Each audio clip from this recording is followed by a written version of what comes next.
Hello beautiful people, kamusta na po kayo?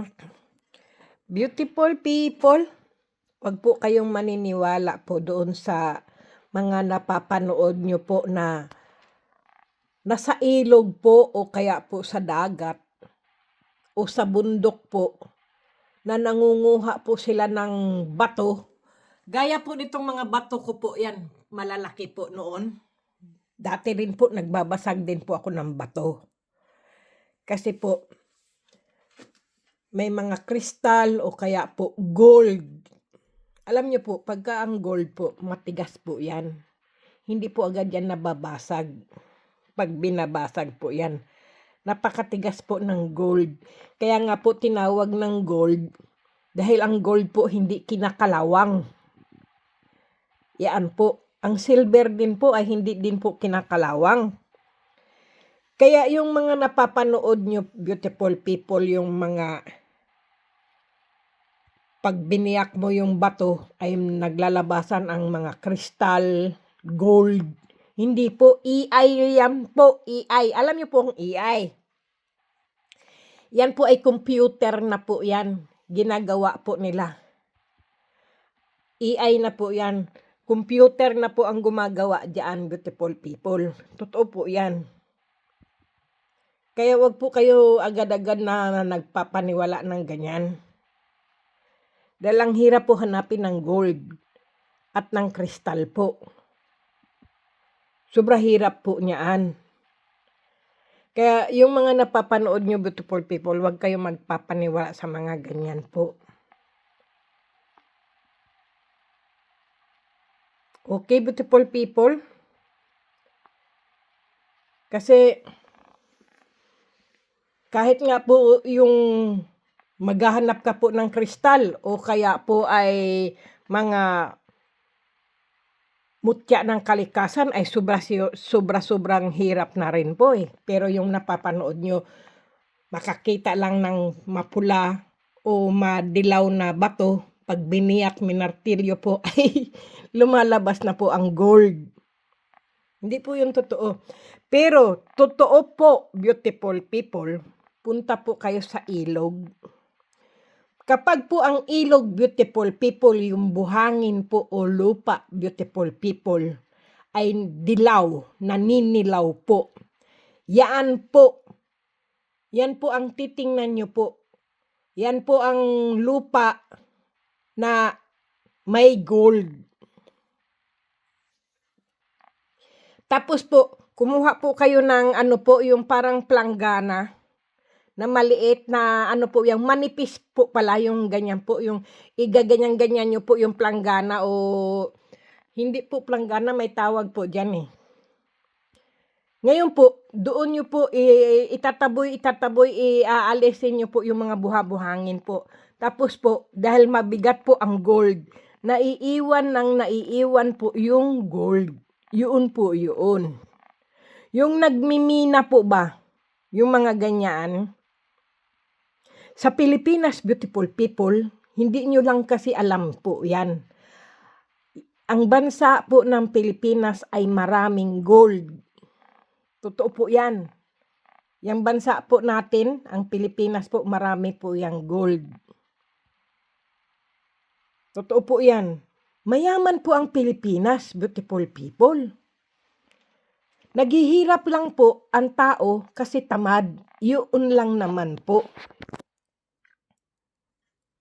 Maraming gold ang Pilipinas, beautiful people, kaya ang daming umaagaw sa ating bansa.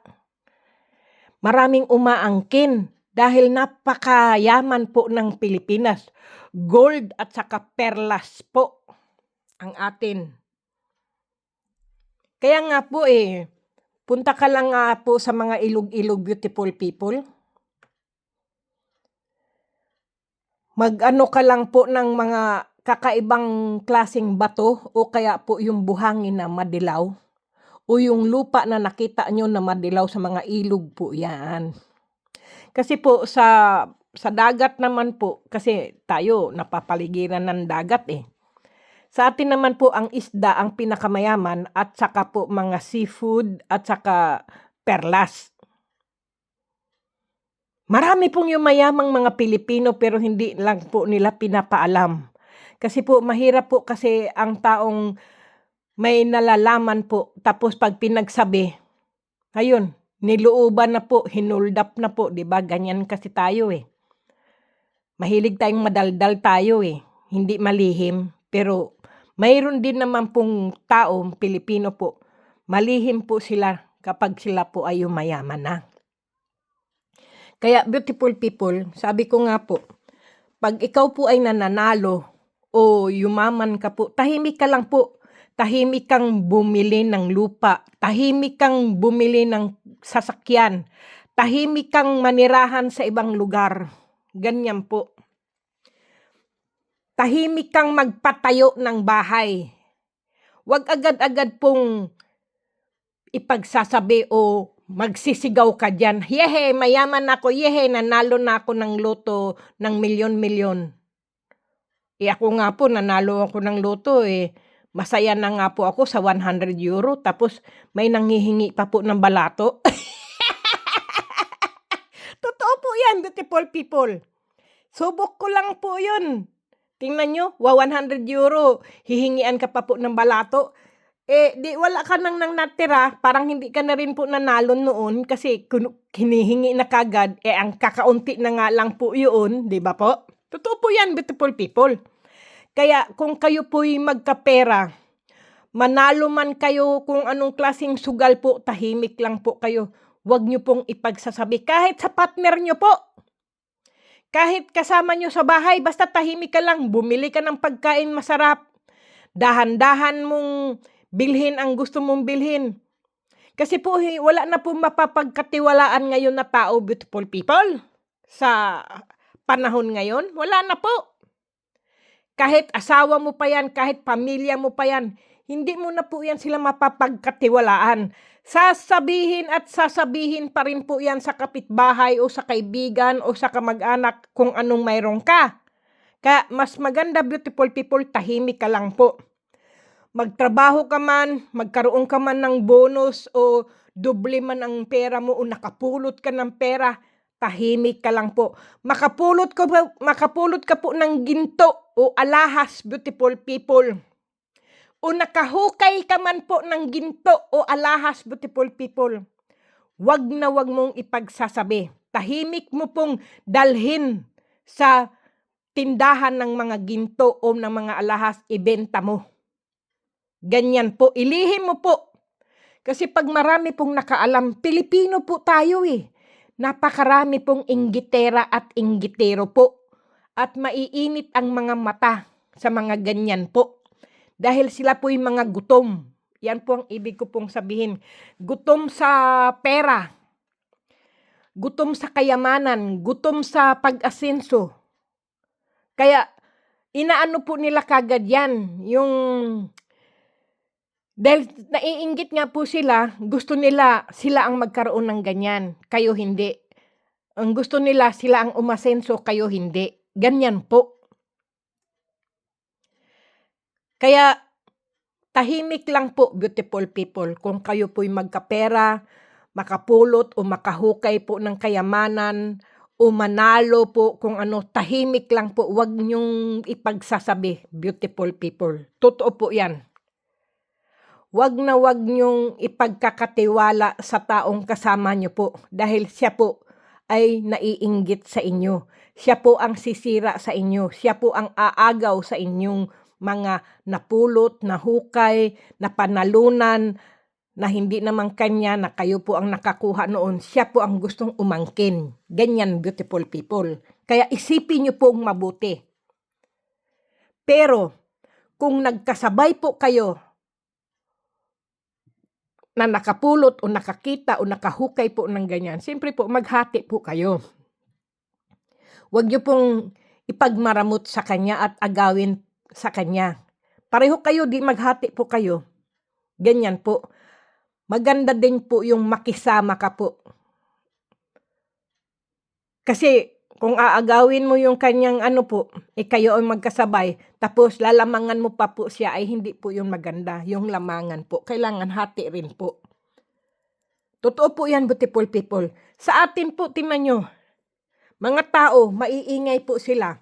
Nakahukay sila ng ginto, ng alahas, nakapulot, pinagsasabi nila, o anong nangyari? Di wala po. Hanggang ngayon, pobre pa rin. Hanggang ngayon, hindi sila yumaman. Oh, wala. Naubos yung kanilang hinukay. Naubos na ano nila. Kasi pinagsasabi nila eh. Pero kung kayo po'y nakahukay, beautiful people, ng mga alahas o mga ginto o nanalo, tahimik lang po kayo. Ibenta nyo po ng tahimik. Tapos po, bumili kayo ng lupa, bumili kayo ng lupa't bahay o kotse. Pero tahimik, beautiful people. Kasi po, alam nyo po, ang kapitbahay po, naiinggit po yan. Ayaw nilang na malamangan o malampasan po sila. Ganyan po ang tao. Totoo po yan, beautiful people. O kaibigan, kapamilya, o partner, wag nyo pong ipagsasabi. Nasa inyo lang po yan. Pero kung talagang tunay na kapartner mo siya at matagal siya nagtitiis po, pwede nyo rin siyang isama sa pagyaman nyo na maging tahimik lang siya, wag niyang ipagsasabi o kung ano-ano. Kasi sasabihin din niya yan sa pamilya ng babae o ng lalaki na ganito ang asawa ko, nakapulot, nakakita, nanalo ng ganyan. Ngayon po, siyempre yung pamilya niya yung pinagsabihan, ay, nako, kinalat niya rin po yung mga sinasabi niya. O, di wala. Ngayon, di pinuntahan kayo ng manluloob, kinuha yung inyong kayamanan. Di balik ulit kayo ng pobre, balik na naman kayong maging mahirap. Kaya wag nyo pong ipagsasabi, beautiful people. Hayaan nyo munang nahandyan na sa inyo ang lupa't bahay, nahandyan na yumaman na kayo, nahandyan na yung umasenso na kayo, na ganyan-ganyan. Ngayon, magugulat yung mga tao, uy, bakit yumaman bigla yun, ganyan-ganyan. Di, ipaliwanag nyo po. Pinaghirapan mo yan, pinagtiisan mo yan, ganyan, pinagdasal mo yan, ipinagkaloob sa iyo. Ngayon po, hindi rin po ubos-ubos biyaya, beautiful people. Tutulong lang po kayo sa kaya nyo pong itulong. Hindi po yung ubos-ubos. Kasi po ang mga Pilipino po, no? Makatanggap lang po ng pera. Hayun, ang mga tao, inaano nila po, yung para po bang iniinggit? Ganyan po? O kaya po ba yung pinapakitaan nila ng sangkaterbang pera? Siyempre, ang tao po, ay gusto rin nilang magkaroon ng ganyan. Di ba po?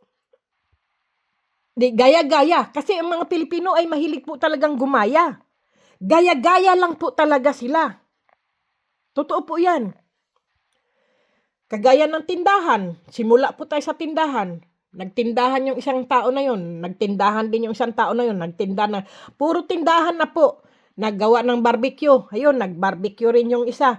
Yun, nagbananak din po yung isa. Yun, nagtinda ng inumin. Mga sago, mga gulaman, mga buko, mga... Nagtinda rin po yun. Oh, di, may mga kalaban na po kayo.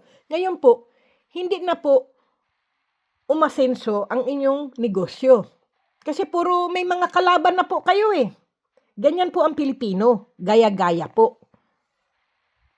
Hindi po ba yung, mayroon na siyang sago doon, mayroon na siyang mga gulaman, may mga, ano na siya, tindang inumin. Ang gusto ko naman, magbikiri naman ako. Ganyan. Magkakape ako, mag-ice kape ako, magpatayo ako ng ice kape. Kasi sila wala. Dito kahit maulan o malamig o tanghali, ang tao umiinom ng kape, umiinom ng ice kape. Ganyan po, mag-ice kape kayo, beautiful people. Tapos yung ice kape nyo po, may bikere. Para bumili man sila o umupo man sila, may magkakape man sila o kumain sila ng ice, mayroong bikere, may mga tinapay rin po kayo. Yan po ang magandang negosyo, ang bikiray. Kumbaga po, maliit lang yung tindahan nyo po, yung nagawa kayo ng halo-halo. O, halo-halo. Lagyan nyo po ng beautiful people, ng upuan o ng lamesa po para gusto man nilang madaanan ang inyong kalsada. Halimbawa po, nadaanan ang kalsada nyo kung saan kayo nagtitinda ng halo-halo po, no? Lagyan nyo po ng upuan o lamesa po para doon po sila magkakain ng halo-halo niyo po. Hanggang sa nakasakay sila sa kung anong sasakyan, kotse man, tricycle man o gusto nila malamig, kumain ng halo-halo. Lagyan nyo po ng upuan at saka lamesa, beautiful people, ang inyong halo-haloan. Tingnan nyo po, aasenso po kayo, yayaman po kayo niyan. Totoo po yan. Kung mayroon kayong mga lumpiaan, mga yung karinderya, lagyan nyo po ng upuan at lamesa, beautiful people. Kasi minsan po ang tao po naglalakbay, namamasyal, nakasakay sila sa kotse o kung ano man po, ay may kainan doon, ay kain tayo, gutom na gutom, dadaan po yan sa inyo. Bigyan nyo po ng lamesa at saka po ng upuan. Diyan po sila kakain sa inyo. Ganyan po. Para po umasenso po kayo. Ganyan lang, beautiful people, ang negosyante. Kung hindi po nabibili ang inyong mga tindahan po, na dyan lang po sa inyong harap ng inyong bahay ang inyong tindahan, ilako nyo po yan. Kung sino man yung kapitbahay na, ate, pwede ko buwang ilako yung tinda nyo, ganyan, ilalako po yan. Pumayag po kayo, ilako yan. Para pagbalik niya po, pera na po ang inyong mga tinda. Pwede nyo yan ilako, beautiful people, ang mga paninda nyo po. Para yumaman po kayo, magkapera po kayo, at umasenso yung negosyo nyo. Kasi minsan po, pag nandyan ka lang sa bahay po, ang tindahan mo, naghihintay, pabili, ganyan-ganyan po. Iilan-ilan lang po yan, magkano lang po ang bibili sa inyo, iilan lang po ang tutubuin nyo po. Pero yung tinda nyo po, inilalako po ng inyong mga kapitbahay o ng mga bata po. Yan po kayo, dyan po kayo aasenso. Diyan po, dadami ang inyong kita, ang inyong tubo, ang inyong puhunan, mababawi, beautiful people. Okay, beautiful people, kaya wag na wag po kagad sasabihin sa mga tao, huy, nagkapera ako, huy, nanalo ako, huy, nakahukay ako. Wag na wag nyo pong ipagsasabi. Huy, ako'y magpapatayo ng bahay, ako'y bibili ng kotse. Wag na wag nyo po yan ipagsasabi, beautiful people. Kayo lang po, lihim nyo po yang gawin. Kasi pag nalaman po yan ng mga tao, tapos inaano nyo pa po, binibidyohan nyo pa po, ganyan, wag na wag nyo pong ipapakita yan, beautiful people. Ipakita nyo po na nandyan na po kayo nakatira. Kasi po, may mga tao pong naiinggit Buti pa yun. Ngayon, gagawa po yan ng paraan na hindi matuloy ang inyong pagbili ng auto, ng kotse. Mayroon tao na hindi niya maipatuloy yung pagpagawa nyo ng bahay. Ganyan po. Kaya wag na wag nyo pong ipagsabi. Tahimik lang, beautiful people. Paggawa kayo ng bahay, tahimik lang po kayo. Wag nyo pong ibidyuhan. O nyo po yung bahay nyo, yari na po. Yan, lumipat na po kayo, maganda na po. Tuloy-tuloy pa rin, beautiful people, ang inyong ginagawa. Wag na wag yung papakita nyo ng po ang inyong kaperahan, napakaraming pera nyo, hindi nyo na alam kung saan-saan. Tapos, inaano nyo po sa mga tao. Kung natutulog po kayo at may naiinggit sa inyo at kailangan ng pera, nilooban kayo ngayon. Diba po? Kaya, disclaimer lang, beautiful people, ang sa akin lang po, mag-ingat. Kinuha lahat ang mga gamit nyo, kinuha ang mga pera nyo, sinaktan pa kayo. Mabuti kung sinaktan lang kayo, kung pinatay pa po kayo. Sige nga, beautiful people, yung pinaghirapan nyo po, nawala. Kaya, isip-isip, beautiful people, sa panahon ngayon ay grabe na po ang panahon. Ang mga tao ngayon, beautiful people. Kaya mag-iingat, okay? Yan lang, beautiful people, ngayon ang video natin. Kasi po, malamig pa po ngayon, ang panahon ngayon. Hindi pa po ako nanghahanting ngayon, beautiful people, dahil malamig pa po. Sobrang lamig pa rin.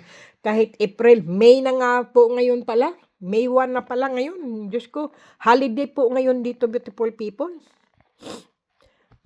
Masama pa rin po ang aking pakiramdam pa po kasi galing po ba ako sa trangkaso, beautiful people, kaya ako po ay nag-sick leave po. Hindi po ako nagtrabaho ngayon. Okay, God bless, beautiful people. Ang sa akin lang po ay mag-ingat. At saka yung mga napapanood nyo po ay AI lang po yan. Hindi po yan tunay. Ang tunay po, ito yung napapanood nyo po. Yan po ang original. Yan po ay tunay na video, tunay na mga kristal. Yan po, tunay na mga mutya ng kalikasan po. Yung mga napapanood nyo, mga AI po yun, na pag biniyak mo yung bato ay nag-gold na kagad, may kristal. Hindi po, AI lang po yun. Okay? Salamat, beautiful people. God bless po.